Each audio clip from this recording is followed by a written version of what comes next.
Oktober, ons bly in Christus.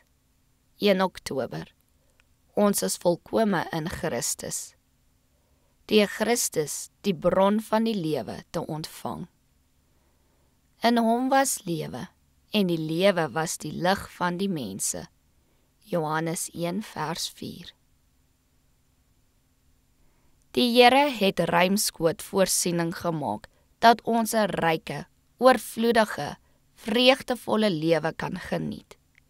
Johannes skrywe aangaande Christus. In hom was lewe, en die lewe was die lig van die mense. Lewe word met lig vereenselwig, en as ons geen lig van die son van geregtigheid ontvang nie, kan ons geen lewe in hom hê nie.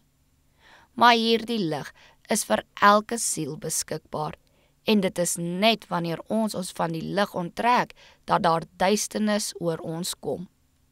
Jesus het gesê, wie my volg, sal sekerlik nie in die duisternis wandel nie, maar sal die lig van die lewe hê.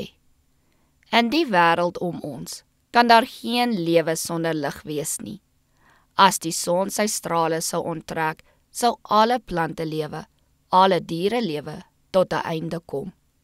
Dit illustreer die feit dat ons nie geestelike lewe kan hê, tensy ons onder die strale van die son van geregtigheid staan nie.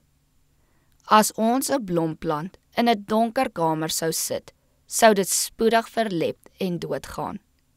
En so kan ons 'n mate van geestelike lewe geniet en dit tog verloor deur in 'n atmosfeer van twyfel en bedruktheid te verkeer.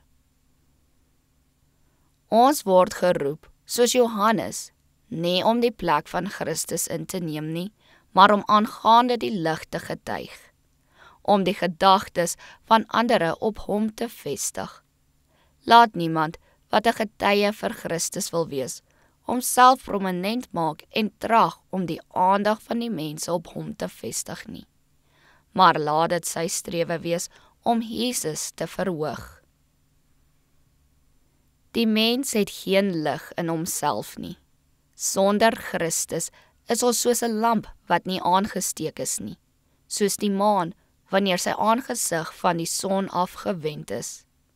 Ons het nie 'n enkele helder straal om die duisternis van die wêreld mee te verlig nie.